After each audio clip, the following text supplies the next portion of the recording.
Okay, we are going to live in a short moment now. Yes.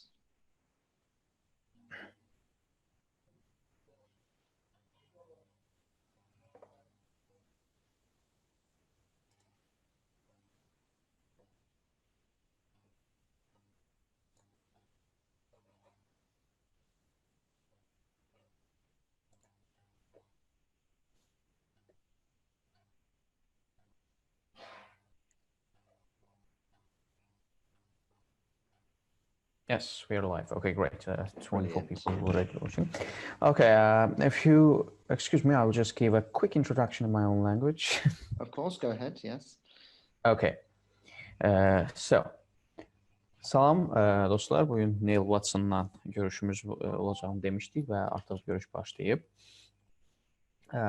Mövzumuz təbii ki, Qarabağ məsələsi, onun ətrafında müzakirə aparacağıq, bağlanmış sülh müqaviləsinin perspektivləri, Azərbaycan üçün xeyirləri və s. və daxil mövzularında danışacağıq. Həmçinin Britaniyanın müəyyən dərəcədə ümumiyyətlə Azərbaycana olan siyasətini, yönəlmiş siyasətinin yüngülvari təhlilini eləyəcəyik. Ümidvaram ki, hamımızın xoşuna gələcək bugünkü intervyu və qonağım dediyim kimi Neil Watson'dır. 9 ildir Azərbaycan Avropa Cəmiyyətində fəaliyyət göstərib və 10 ildir ki, Cənubi Qafqaz üzrə həm jurnalist, həm də redaktor fəaliyyətini davam etdirir. So, hello, Mr. Neil Watson. Hello. Introduce yourself, and if you want, you can introduce yourself too. And my name is, by the way, Rustam Safarli. I'm the one of the founding members of Karabakh, Azerbaijan, and currently positioned as one of the interviewing faces of the group. Nice to meet you. Thank you very much, Rustam. Thanks for inviting me to participate in this interview, and also this very important time in the life of Azerbaijan. And may I congratulate all of you on the victory in your conflict with Armenia. Thank you very much. I'm sure we'll appreciate that. So there are many questions that I want to ask you today, and we're planning it to be for an hour or hour and a half. So let's see how long it goes. So before I delve into deep questions about the peace agreement between Azerbaijan and Armenia, I want to delve into this. So since you are the member of European Azerbaijan Society in Europe. So my question is, how was the celebration of this victory in Britain by Azerbaijanis, obviously? Well, if I can just explain, I worked for the European Azerbaijan Society for 10 years in total. It has actually closed now. I'm now an independent journalist. But in terms of the celebrations in the UK, it's rather muted, unfortunately, because of the COVID-19 pandemic. But on the day after the victory, Azerbaijanis, albeit socially distanced, went to the embassy of Azerbaijan in the UK with their flags, this time being used for good purposes rather than being in protests against Armenian atrocities. And they sang the national anthem, and they sang various songs, and they showed their joy and sheer delight in actually getting their land back after such a long period of time. And then they went to one of the most photogenic areas of the city, which was the London Eye, which is a very large Ferris wheel, which is on the south bank of the Thames, where again, they did similar things. They danced yali and so forth. And lots of photographs were taken, and then they went through the streets of London with the Azerbaijani flag on their cars.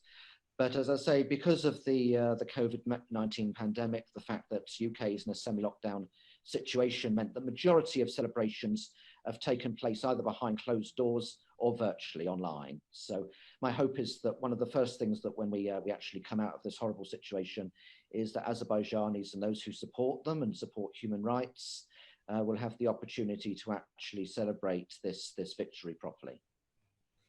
Yeah, that's nice to hear from you.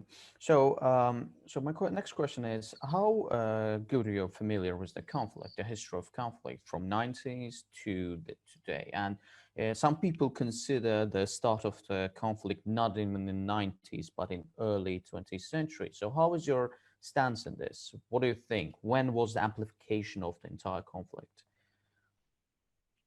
Well, I've actually edited numerous books about the Karabakh conflict over the years.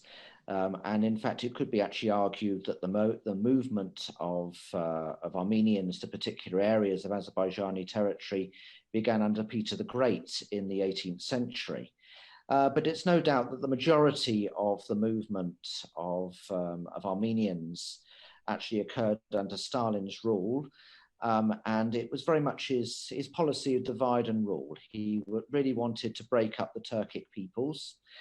He knew that Azerbaijanis and Armenians would never ever get on, and therefore by actually moving them to significant parts of Azerbaijani territory, including the Yerevan Khanate during the 1920s, would be a way of him actually maintaining control over that particular region of the Soviet Union.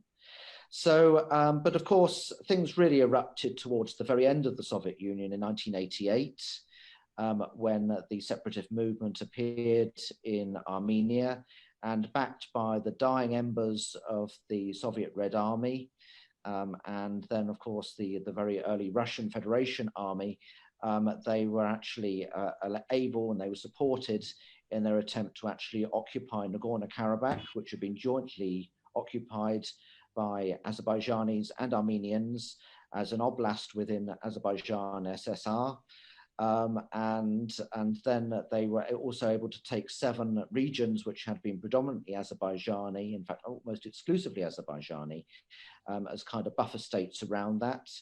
And despite the 4 UN Security Council resolutions being passed against Armenian aggression and occupation in 1993, the Armenians, with the support of Russia and therefore the support of Iran as well, which supports Armenia in this conflict, were actually able to maintain control and occupation over this estimated 20% of Azerbaijani territory for between 27 and 30 years.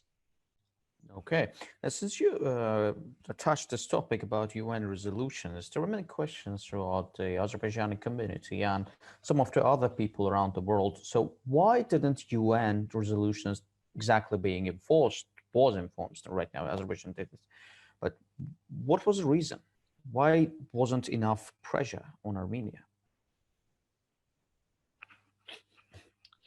I think a lot of this is attributable to, I mean, for a start, there's not really a clear answer to that, but I think a lot of it is down to the misunderstandings about the former Soviet republics in the West, and that includes the United States, not understanding, for example, that this is actually a territorial dispute or conflict, I should say, rather than being a religious conflict, but also very much the influence of the Armenian diaspora. The Armenian diaspora are phenomenally powerful in many Western countries, many of whom have been 4th, 5th generation, their original forebears having come in after 1915, particularly into France and into United States, who of course are 2 major parts of the UN, and also into Russia as well, which was the logical place for them to go. So, so that meant that the UN themselves are very much controlled from within by members of the Armenian diaspora, and also trying to keep them happy because they're very powerful in their respective countries in terms of politics and also in business as well. So I believe that that is the major reason, the major stumbling block that happened, and also the fact that then the UN decided to kind of farm the negotiations out to the OSCE Minsk group in 1994 and just basically left it to them to deal with, which was a major mistake because we all know that the co-chairs were indeed the aforementioned France, Russia, United States. So this was doomed to failure from the very outset, and because of them there's been complete stalemate, impasse, and the misallocation of the name frozen conflicts applied to the Armenian-Azerbaijani conflict, whereas, of course, it's never been frozen at all. So, so I think that the Armenian diaspora has got a lot to do with it, and the fact that they bring in many of the myths relating to the events of 1915. There's the fact that they don't recognize Azerbaijanis as a nationality. They regard them as Turks, and it being kind of a payback for what allegedly happened under the Ottoman Empire. And also the misbadging of this as a religious conflict, which goes a long way in the West, particularly nowadays with the extent of Islamophobia that we see in the Western world. So I think all these things have come into play, which stopped the resolutions from being actually adequately implemented. And then, of course, in 1994, when the ceasefire was signed, there were a lot of contemporaneous problems happening. There was a situation in Rwanda, the former Yugoslavia. Many of the former Soviet republics, Eastern Bloc countries, had problems of one nature or another that were actually far, far more familiar to Western people and far closer to home. And I think that that really meant that the UN kind of took their eye off the ball at that precise moment in time. Okay, thank you for the extensive insight on this. So my next question is, how well Westerners know Azerbaijan as a country? I mean, we said it's a religious conflict and they think, okay, there's an Islamophobia extent, but I mean, you have visited Azerbaijan, it's mostly secular, and internationally its believer index is, I think, less than 60% right now. And I mean, we can say we are kind of a religious people, even if we don't accept it. So how well the West knows it? Like, what West thinks when word Azerbaijan comes in front of them?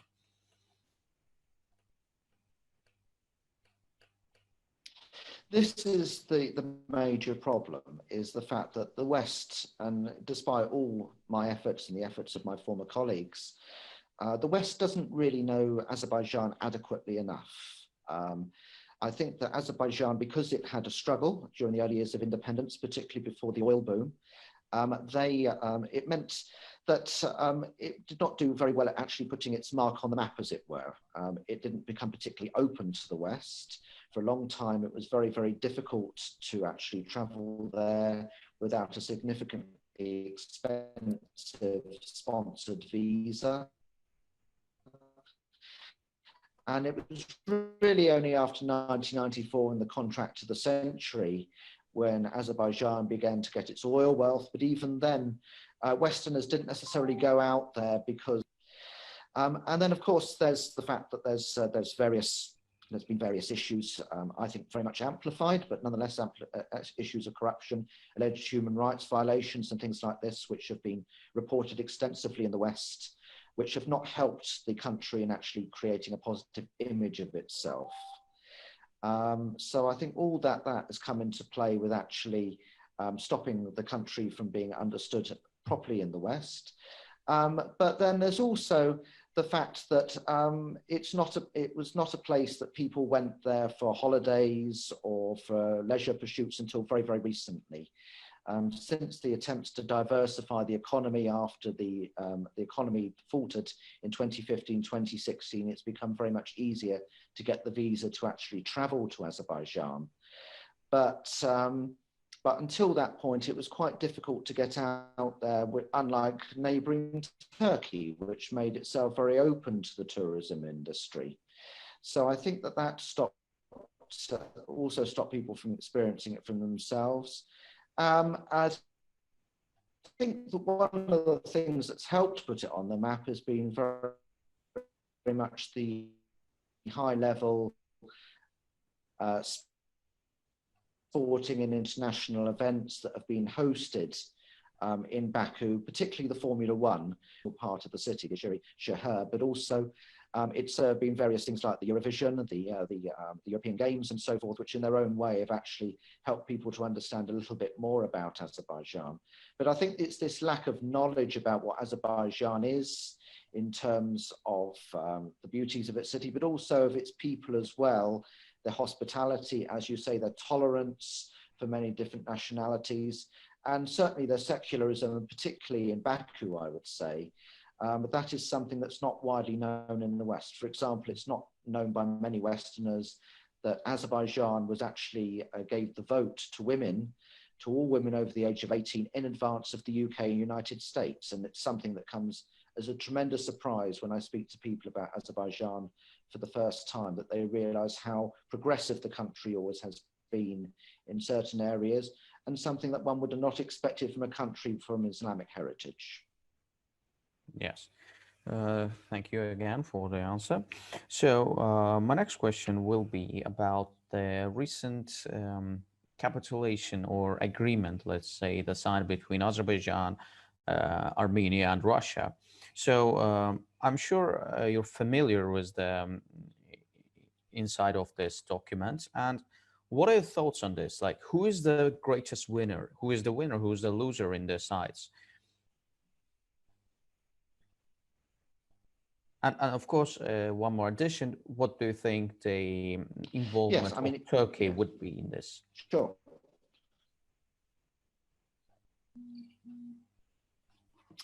Yes, I mean, there's absolutely no doubt in my mind that the greatest victor in all this is Azerbaijan itself. It has fundamentally got back what it's always wanted, which is Nagorno-Karabakh and the 7 surrounding regions. So it has this back, albeit at the cost of many civilian and many combatant lives as well, which is most regrettable that there's been such a tremendous loss of life. And there's been all this shelling of Barədə and Ganja and other civilian cities which had no military reason whatsoever. And we really must not forget the very human cost that's actually been caused by the reignition of this conflict. But then also, but nonetheless, I think that it has got back what it wanted. I would say that in terms of, there are certain aspects which to do with the Latchin corridor being left open for Armenians, and then also the fact that you've got the Russian peacekeepers, which seems to be the major bone of contention for many Azerbaijanis, that up to this point, Azerbaijan has not had any Russian or indeed any other foreign military bases on its territory, and it now has Russian peacekeepers in force actually maintaining control over the ceasefire. And that is the thing that most people a lot of people are upset about. But I actually think that this is something of a mistake to actually understand in that way. There has to be peacekeepers actually maintaining control over the ceasefire, because there are many, much of the public who continue the conflict, in particular the former combatants from the original Karabakh conflicts. So there needs to be peacekeepers, but I'm glad to see that actually Turkey is also now being involved in the joint centre, as it's called, in order to maintain the ceasefire. And I believe that that actually does add some balance to the Russian involvement in this peacekeeping situation. So I believe that Azerbaijan should very much regard this as its long-awaited victory, and actually, to a certain extent, the involvement of Russia was inevitable. You know, you are both former Soviet countries. We all know that Russia already has military bases in Armenia. If the UN was not going to send a peacekeeping force in, it was going to be Russia. There needs to be a strong peacekeeping presence. So I believe that Azerbaijan should be happy with the situation.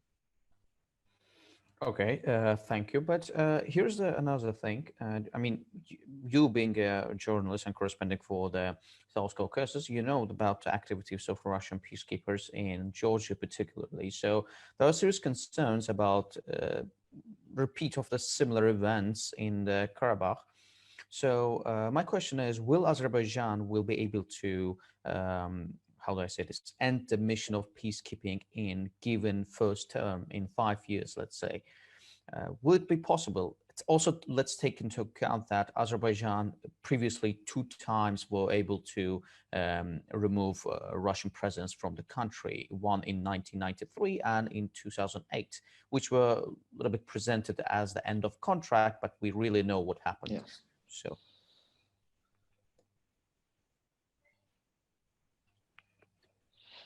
Yes, I mean, I actually feel that on this occasion, the Russian peacekeeping, I sincerely hope anyway, is going to be exactly that. In the case of the Georgian situation, that was an annexation. What we've seen in Ukraine was an annexation of Ukrainian territory. This is not for that purpose. Furthermore, Azerbaijan has proven that it has a very substantial military itself. And it has actually got back its territory because of the professionalism and because of the nature of the armaments it has at its disposal. So I believe that on this occasion, it will be very much a peacekeeping operation. During that time, I am sure that Azerbaijan is also going to increase its military spending to mean that it is able to take care of its own peacekeeping once the first 5-year term is up. I really believe that it's going to be a one-term situation for Russia actually to be in this role. Okay, so now I want to focus on the Western media because when the conflict just flared up second time at the beginning of war, Western media has published, especially BBC, The Guardian, let's say, published some very biased information about the presence of mercenaries, like from any standpoint, not even from a journalism standpoint, it was really unprofessional things to do. Like the Guardian's report, at the end of report was a small letters they wrote, The Guardian cannot confirm the authenticity of this news. Like, why would you even post it anyway? So then there was a BBC who went to, I think, Turkey or Syria, interviewed some random person and presented it as the one who is going to fight there. So what's your stance on this? Why these things even happened in the first place? Yes, I think it's most regrettable that some of our most reputed media organizations have actually gone down this route. First of all, I think that a lot of it's attributable to the impact of the Armenian diaspora, yet again, trying to badge this as some kind of religious conflict. And if one notes the names of many of the authors of the articles, particularly in Reuters, they are very much Armenian names. Some, unfortunately, are Jewish names, although the Jews and Israelis are our friends. Often, unfortunately, Armenians and Jews also work together against Azerbaijan over the years. So we have to understand that also many of these media institutions have cut their costs in recent times. The BBC, for example, employs very, very few people direct. A lot of them are effectively freelancers. They are often on short-term contracts. They are covering vast swathes of the world, parts of the world that they cannot fully ever hope to understand all the intricacies of. So I think that a lot of it's down to the decreased lack of decreased lack of professionalism amongst the journalism profession in the West. There's also the fact that, unfortunately, well, I can understand why. It's because Azerbaijan does not want reporters to be killed on its territory. But unfortunately, there are very few Western reporters actually embedded in Azerbaijan. Whereas, of course, there were plenty in Nagorno-Karabakh. And how they've got to Nagorno-Karabakh, they would have come via Armenia. That means Armenia has actually endorsed them from being there. So what are they going to write about? The Armenian perspective. So it's partly down to ease of access. And then, of course, there's the fact that our conflict, the Armenian-Azerbaijani conflict, it goes back a very, very long way. It is complex in its own way. It's very easy to actually badge this conflict in religious terms. And one of the big bad wolves in the West at the moment is Turkey. I think this is wrong, but nonetheless, the fact is that it's been regarded as something that's a threat to the West. So therefore, something like the Syrian story, which I actually wrote to The Guardian about myself, this has got no grounds in reality, but the fact is it goes with the prevailing trend of being anti-Turkish, anti-Turkic, and also Islamophobic as well. So it was very, very easy to get that kind of report published in the West. And also one has to remember that journalists do this, freelance journalists do their job for money. They do it as their profession. So that means that they are writing stories that they think can be sold into Western newspapers, which is why when something comes out, it goes quite as far as it does, because they sell it in various forms, various rebadged formats to different media outlets. So all those have meant that there have been some complete falsifications of what's happened on the ground in this conflict happened. And in fact, there's been lots of stories that have been made up, and all of it's just an attempt to actually justify the Armenian stance as well, unfortunately, because also they have been a victim race for over 1 century now. And all this, they are past masters at actually getting this kind of horrific stories actually published in Western media. So, whereas Azerbaijan is kind of the new kid on the block with this. It's, as I say, it's only been in independent form for 29 years. It took a lot longer to actually start making itself known in the West, and it's still working at trying to be adequately understood and accurately represented in Western media. So all this has helped with a lot of these stories being published, unfortunately. Okay, so let's go back to the first Karabakh War, because there's something I want to ask you. So there were actually the extensive coverage of, not extensive, let's say, but more, let's say, honest coverage of the events in 90s. We can see the articles in New York Times, in Washington Post, and other really respected media outlets in 90s about the massacre happening in Azerbaijan against Azerbaijani peoples, and etc.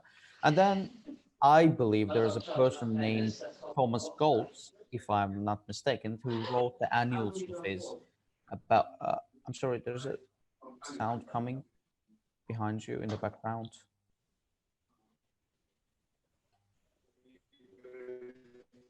That's somebody talking downstairs. No, don't worry about it. I can hear you. Okay, great. So he wrote about his annual in Karabakh. He tried to publish everything, actually published in America and Mutual, but according to his own word, it was in his Azerbaijan diary, yes. Yeah, and he said it was all futile because kind of the world embedded on the idea of Armenians being victims, so it was really hard for him to get it out. But we understand today there is Islamophobia. Okay, today Armenian diaspora works together with those Western media outlets, but why this didn't get out in 90s?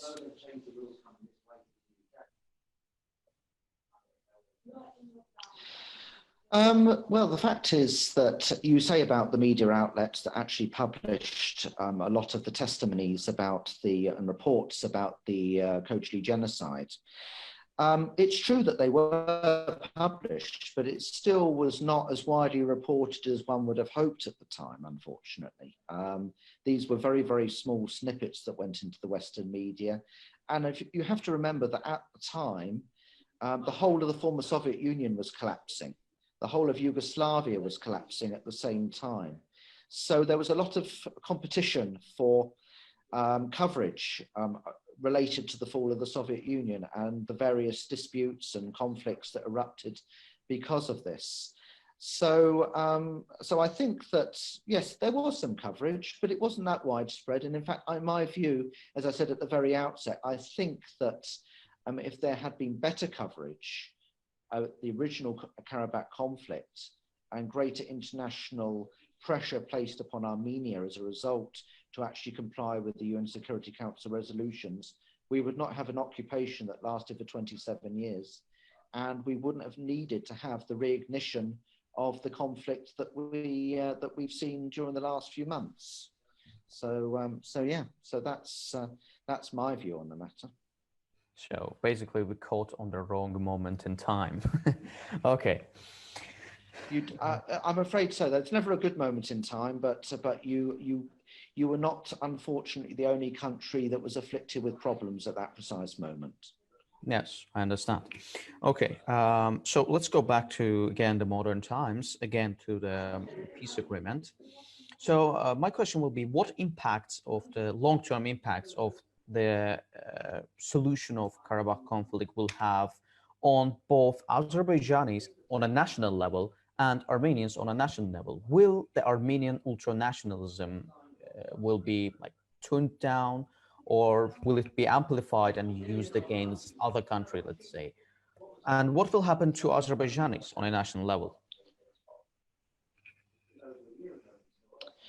Well, I think one of the, if there can be any positives that come out of conflicts, one of the great things I've noticed is that Azerbaijanis, both in Azerbaijan and in the diaspora, have really come together with a united voice over this conflict. It's one thing for a start that they've always agreed about, but I've organized many events over the years, protests, things of this nature in London and indeed in other cities, where not so many Azerbaijanis have come to the annual commemoration of the Black January, of the Khojaly genocide and so forth. But this time we've seen hundreds of Azerbaijanis taking to the streets with their flags for no other reason than to support their country and to make the atrocities, particularly against civilians, understood in the West. So that's one of the good things that come about this. I would say it's not nationalism, which can be a negative thing, it's patriotism. And there's nothing wrong in patriotism and being proud of your country. So I'm very, very pleased to see this. What does worry me is about the situation with Armenians, and particularly with the Armenian diaspora. As we all know, the Armenians have a very long history of terrorism, particularly in France and Libya, but other countries as well. 13 terrorist organizations. This is something that has actually receded. Correct, yes, that's the ones we know about. There was the bombing of the Moscow metro, for example, which is one of their worst atrocities. Azerbaijan has, of course, never done anything of this nature. So my concern is that, I think it's generally regarded that the Karabakh war was actually kept going because of money and support from the Armenian diaspora, and not the people from not the Armenians living in Armenia itself. And that there will be in future, there will be a continuation of the Armenian terrorism that took place in the 80s and the 90s. In Armenia itself, I think that, the older generation who actually fought in the original Karabakh war themselves, they're obviously against the peace. I like to think, and I could be wrong, but I like to think that the younger generation realize that their country has severely suffered because of the Karabakh conflict. First and foremost, because the borders, obviously, between Turkey and Armenia and Azerbaijan and Armenia were actually both closed in 1993, which meant that Armenia has not had relations with its two neighbors. And as a landlocked country, a country with no natural resources of its own, it's meant that it's become highly dependent on Mother Russia to keep alive. And I think that the younger post-Soviet generation do actually understand that their country has suffered. They may not agree about the status of Karabakh, but they will actually understand that actually having open borders will actually mean that they actually are finally able to go to some step towards their own true independence from Russia.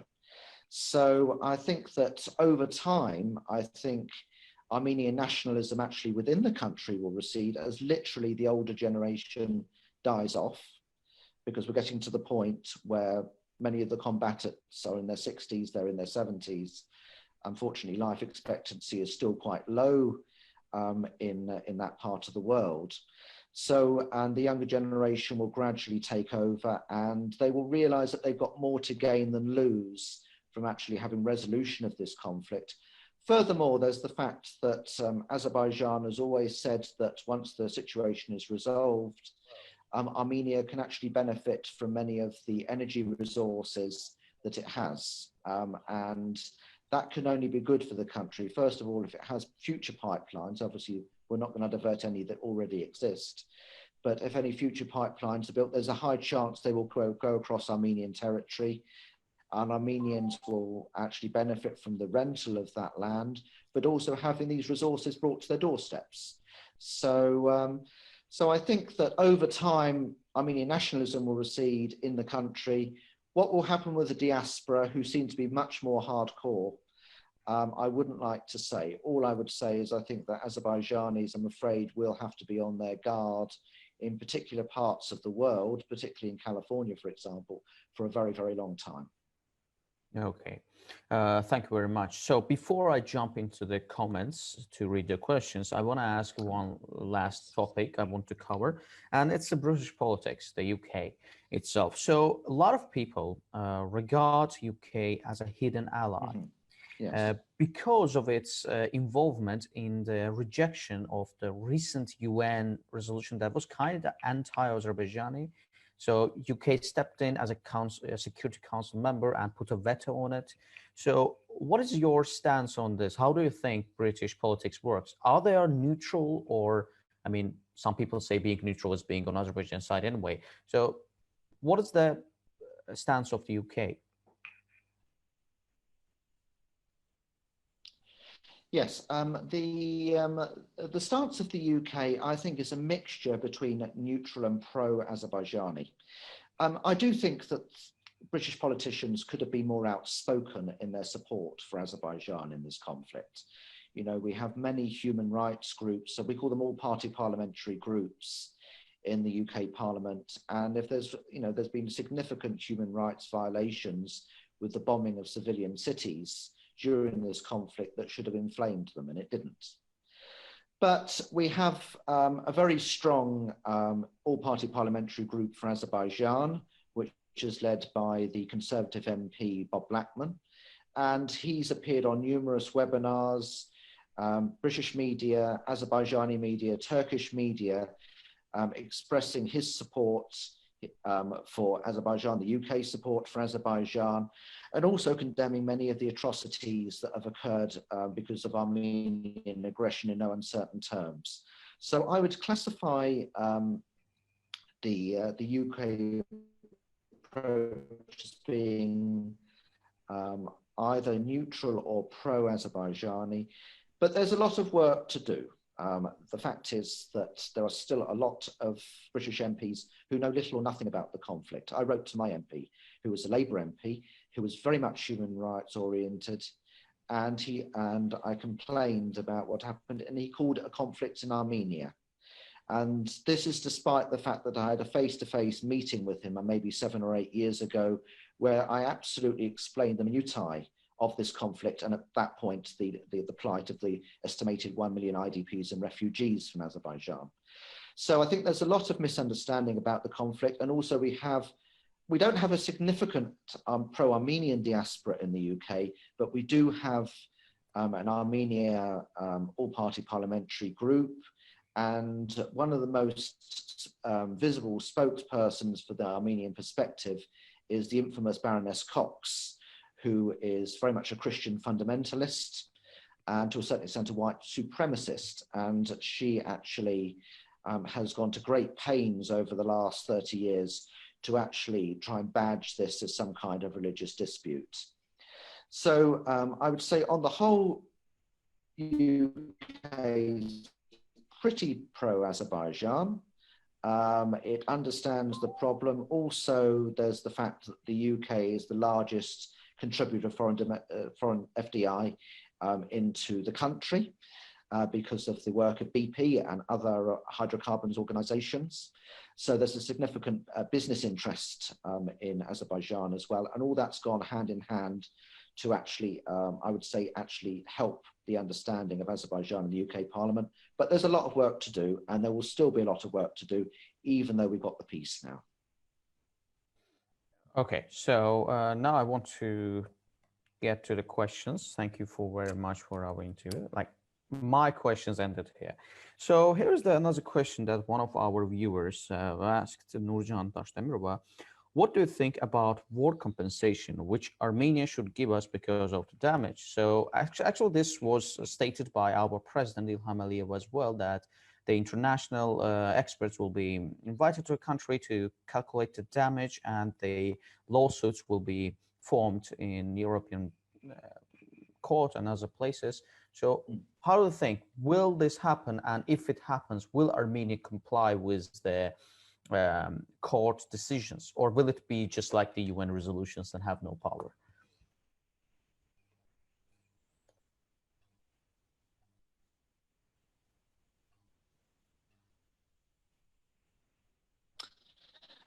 Yes, it's a very, very good question, actually, because although, in my view, reparations should be paid to Azerbaijan, certainly for the damage to civilian cities, the question is whether Armenia itself is actually in a good enough financial state to repay it themselves. The answer is it's not. Its GDP, I believe, is the lowest in the whole of the former Soviet Union. It has a dwindling population, and as I've expressed earlier, it's got no natural resources. So I believe that if reparations are going to be paid, that has to be sourced from the rich, wealthy, and very influential Armenian diaspora. But I certainly believe that this calculation should be made, even if it takes 100 years. Azerbaijan should be compensated. This was as bad as Nazi bombing Coventry during an attempt to save the civilian population from Nazi Germany, and also from the German Empire after the First World War. So there's absolutely no reason at all why the reparations should not be demanded. The coffers of the Republic of Armenia or from the Armenian diaspora is immaterial. The fact is that their army was the aggressor in this conflict, and therefore they should actually pay for what they've done. Okay, thank you very much for the answer. I think this was a very fair answer for our question asker. So there's another question that I think we touched a little bit, that it's more precise question. So the question is, what can be possible big threats of this agreement for Azerbaijan?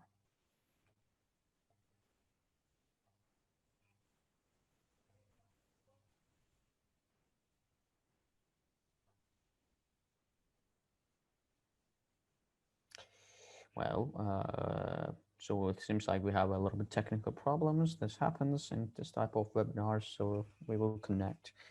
Dostlar, müəyyən problemimiz oldu internetdə, ola bilsin ki, baş verən şeydir. Suallarınız olduqca hələ də yazın, hələ də vaxtımız buradadır. Hardasa bir 15-20 dəqiqə burada olacaq.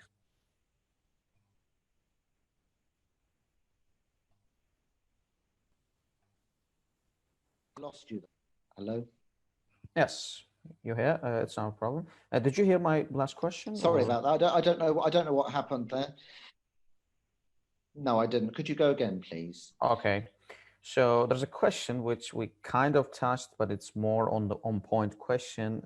It's from my namesake, Rustam Abdullah, as I can see. What can be possible big threats of this agreement for Azerbaijan?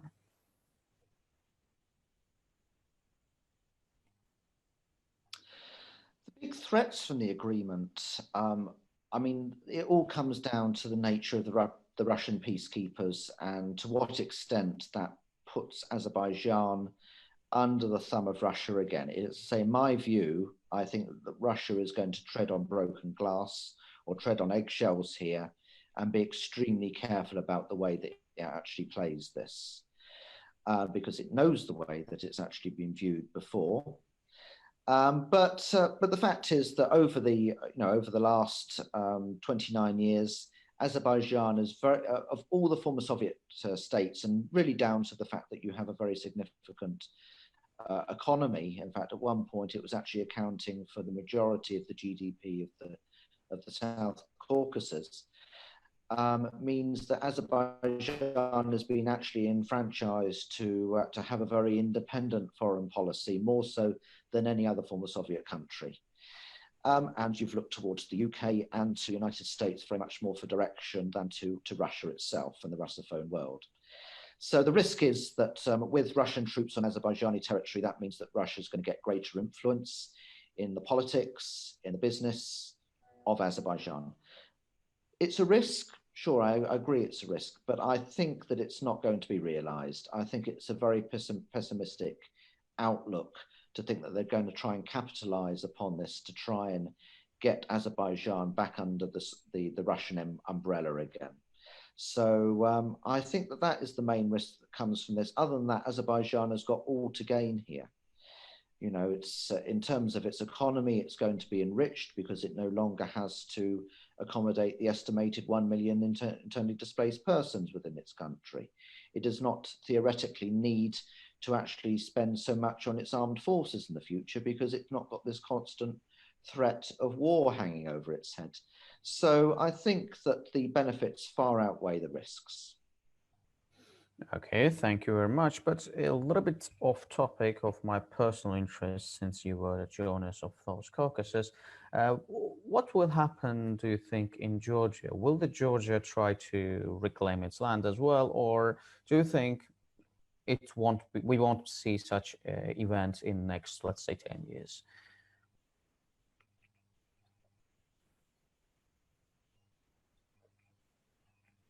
No, I don't think it will. Unfortunately, and I absolutely understand what's happened in Abkhazia and South Ossetia. Georgia is not in the same position as Azerbaijan has been in this conflict. Azerbaijan has been fighting Armenia. Some regard this as a war by proxy against Russia, with some support from Iran. But in that particular instance, Georgia is actually against Russia. And I cannot see that being resolved anytime soon. There are no obvious allies, military allies for Georgia, unfortunately. It also has a very low GDP. It has, like Armenia, it's got no natural resources of its own. So therefore, its military spending is very low. Plus, there's the fact that the presidency of Georgia is not completely anti-Russian either. So I think that we're just not going to see a similar situation happen in Georgia for the foreseeable future. Okay, thank you. So another two questions that are just being asked. So one is, what will change in the position of Iran in this conflict, when this conflict will be resolved? Because I want to particularly point this out, but in the beginning of the conflict and during the conflict, Iran actively supported Armenia by letting Russian support pass through it, and as well as supporting it with a petrol, I think, unconfirmed, but we're saying it was petrol, with provision, and also it brought some part of its army to the borders. But right after the agreement was signed, we saw that the Ministry of Iran in Azerbaijan straightly went to the Maltese ally, then gave promising speeches, like very friendship kind of movements in the political arena of Iran. So what is happening? Like, what Iran's stance is going to be? Also, let's take into account there is like a 30 million Azerbaijanis in Iran as well. So.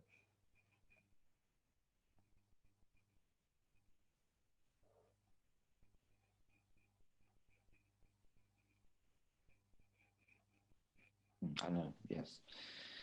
Well, I mean, the final point that you mentioned there is the major problem. Iran is never to be trusted.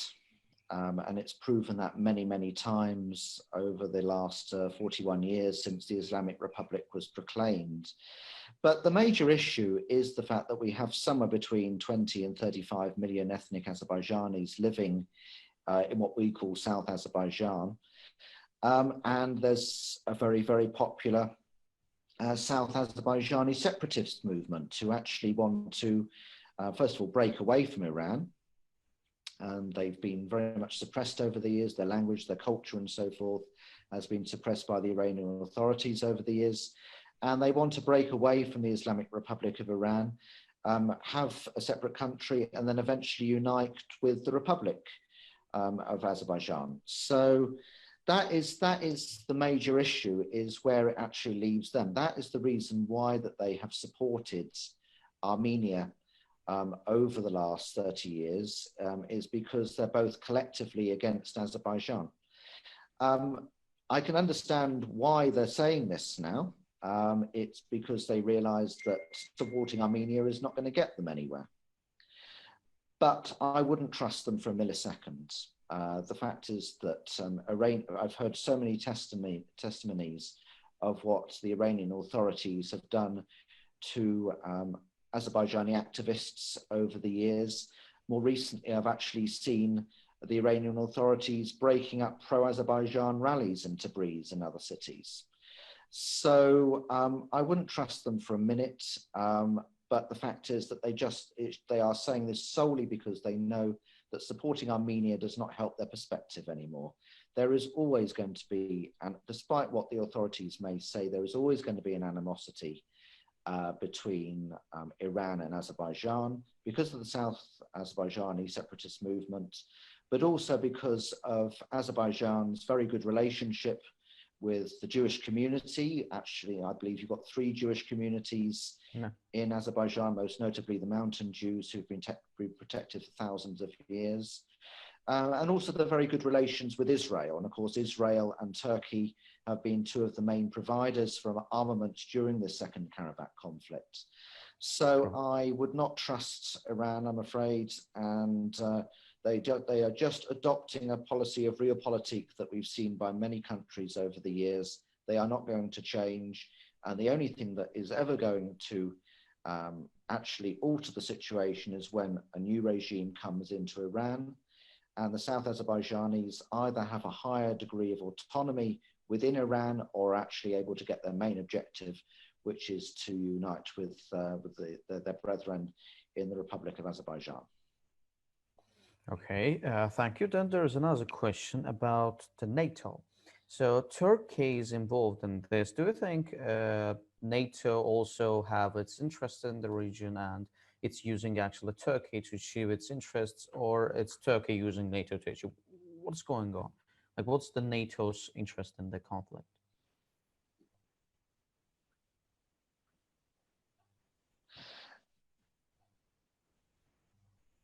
I think that NATO's involvement in the Sorry, you're breaking up. We didn't hear you. Very interesting. I actually think that it's sorry. Let's wait a second and start again. Because it's all right.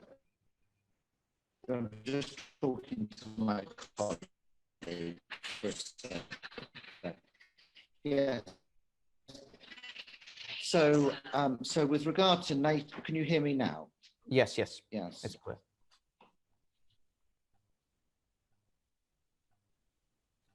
Right.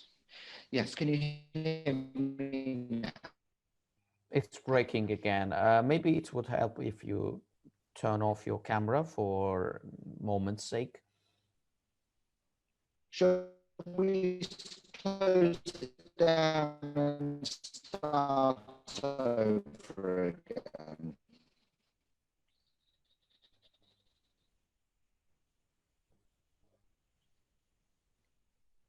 Yes.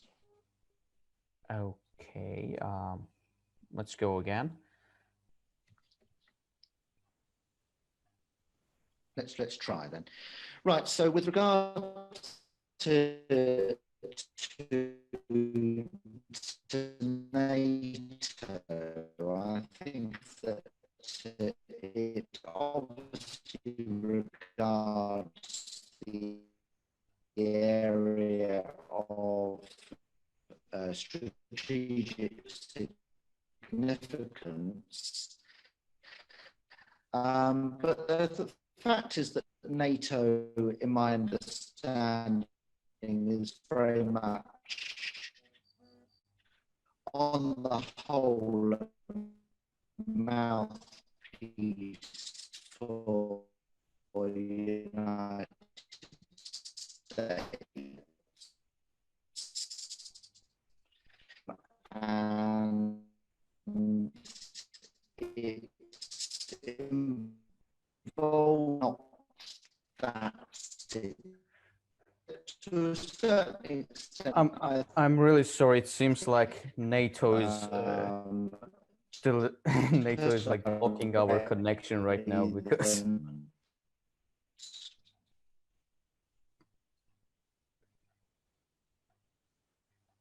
because we can't hear you properly. And so I'm really sorry again about technical difficulties. It seems like there are certain problems in Cambridge, and which is where Neil Watson is speaking with us. He'll be back in a short moment. Just needs to reconnect. I hope you understand such kind of errors are quite frequent in the webinar. So you can ask your question regarding the conflict. Write it down. I will read it to our correspondent, and after 10 minutes, we are going to end our conversation, our interview. And what I wanted to say, yes, the question was about the involvement of the NATO in the conflict. Just a quick reminder, if we are fortunate enough, we will be answering this question.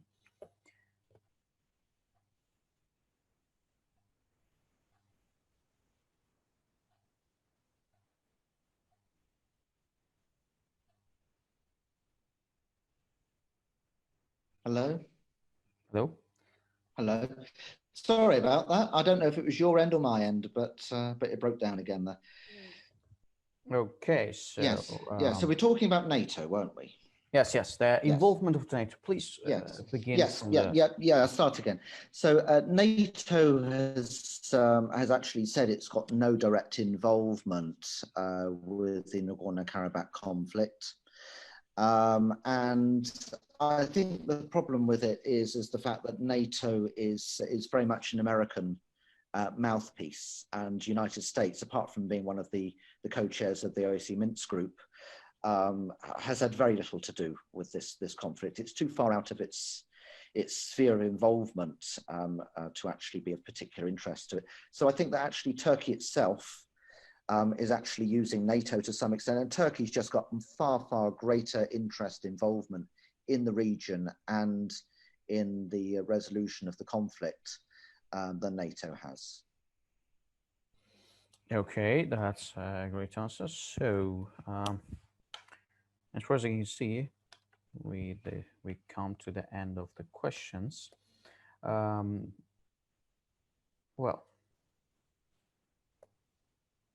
and we have hit the 1 hour mark, and I think we can safely end this interview.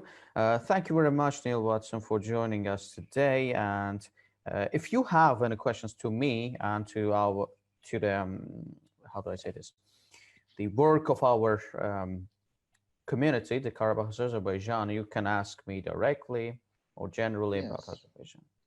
Yes, I mean, obviously a great many groups have been set up particularly over the last 6 weeks in connection with the reignition of this conflict. So, I mean, obviously this is going out primarily to Azerbaijanis, but what will you be doing to actually propagate the message and the rightful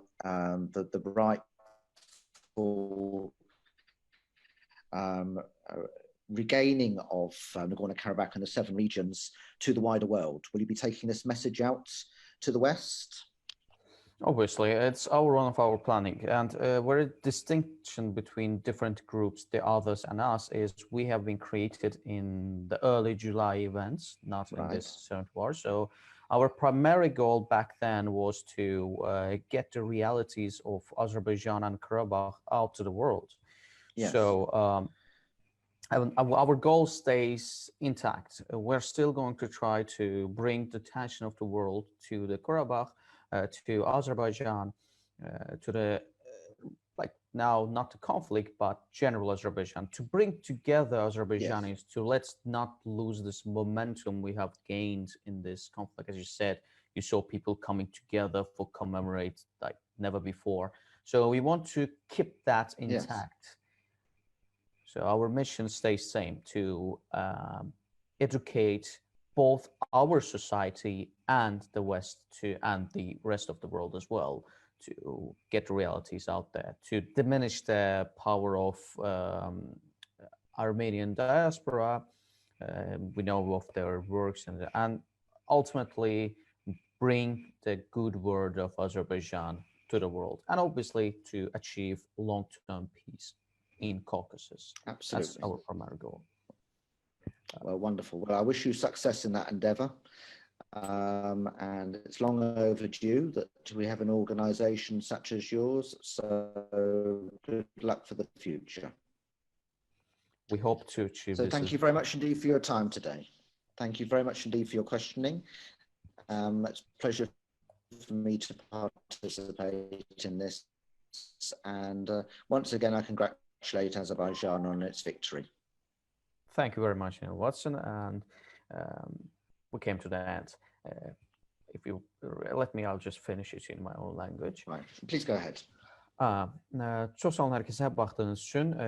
Bizimlə studiya dedim, amma canlı bağlantıda Neil Vatson idi.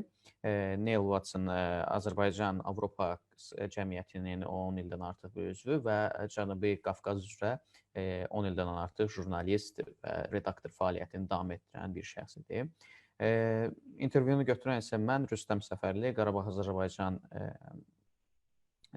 Cəmiyyətinin yaradıcı üzvlərindən biri idim və təşəkkür edirəm hamınız üçün baxdığınız üçün. Çox sağ olun. Gələn dəfə verişdə sizi görməyi yenə də istəyərdik.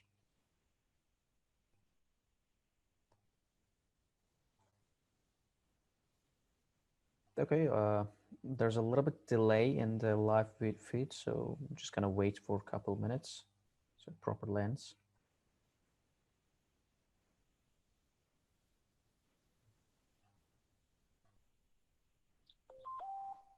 Yes. Sure.